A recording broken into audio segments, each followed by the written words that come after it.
when we get to the end, towards the end, there's a character named Timmy Tope, right?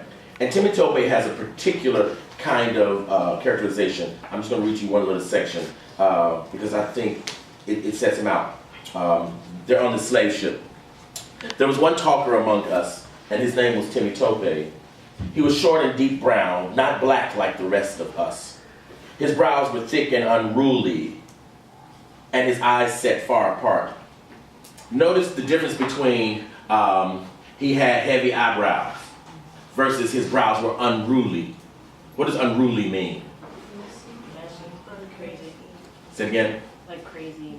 Okay, like disobedient, right? Can you imagine describing someone's hair as being disobedient, right? And that's what you want to do when you're doing, like in language, you want to make play of language. You want to make language do what it normally does not do. You want to make language describe what people normally don't think of language as describing, right? Like, let's say I'm looking at this sister here, right? And somebody might say, she's beautifully dark-skinned. See, right? There's a better way to describe her. You might say,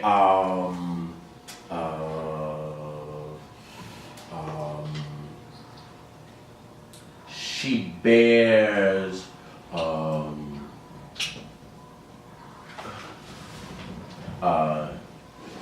this is not good either, we're just short of time. Her cousin is the midnight sky. Right? That's far better than she's dark. Right?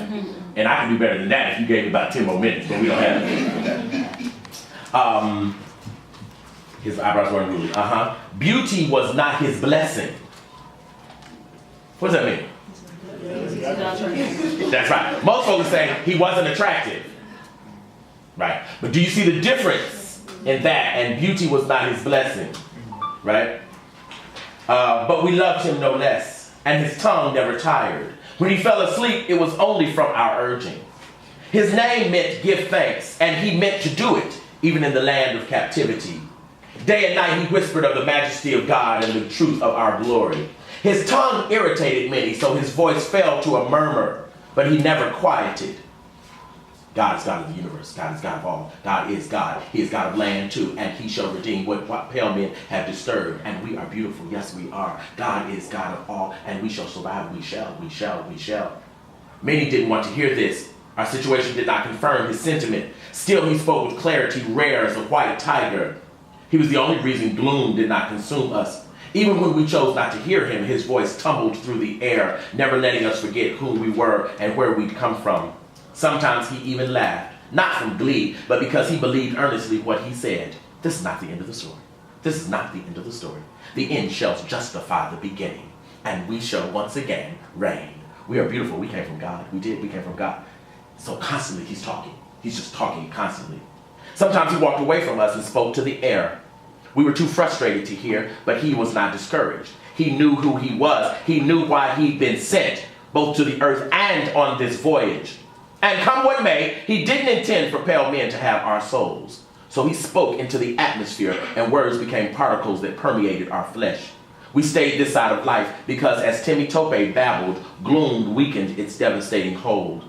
We didn't know this then. We know it now. We thought that magically our spirits rebounded and resumed the desire to live. But in adversity, there is never magic. There is only faith. And it was his faith that bolstered our failing spirit. There's no other explanation. We saw the bottom of life in that stall, but we didn't succumb because Timmy Tope believed in us and said so every night.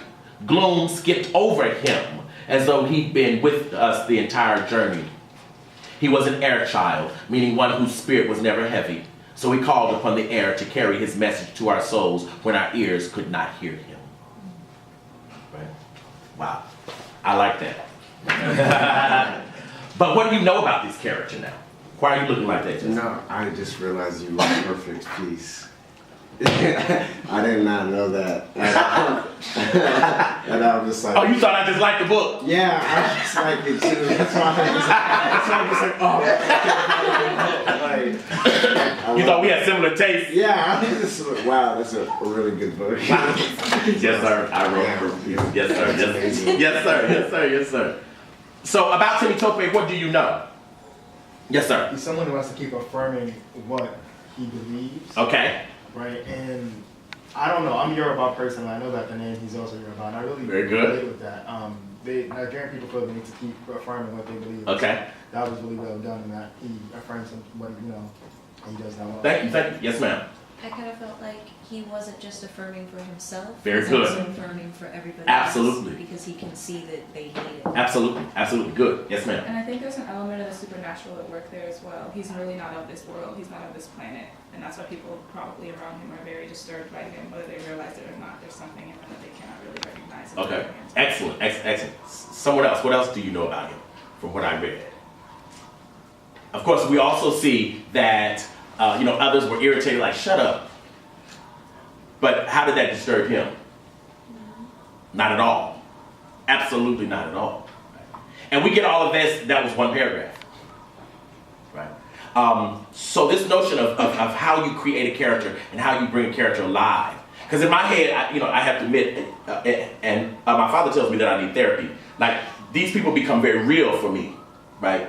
Such that I literally see them in my head. I see them in my mind. So even as I was writing Becoming and talking about Timmy Tope, I literally saw him in my head. Literally, I saw this man in my head. And I saw him constantly talking and moving about and turning his head and speaking into people's faces and into people's eyes. Because the truth of the matter is, fiction doesn't mean false. Right? And it's important to understand that the imagination doesn't mean you made it up. Right? Those lines are not nearly that clean, if you will. Right? Fiction really means that you get to put your reality with mine. Right? This combination of realities that create what we have not yet seen. That doesn't mean it doesn't exist. It just means that it hasn't come to pass yet. And that's important because the fiction writer is really a truth teller. Yeah, one is really a truth teller. And in being a truth teller, you have to understand that there's some truth that you'll end up telling that even you don't like. Right?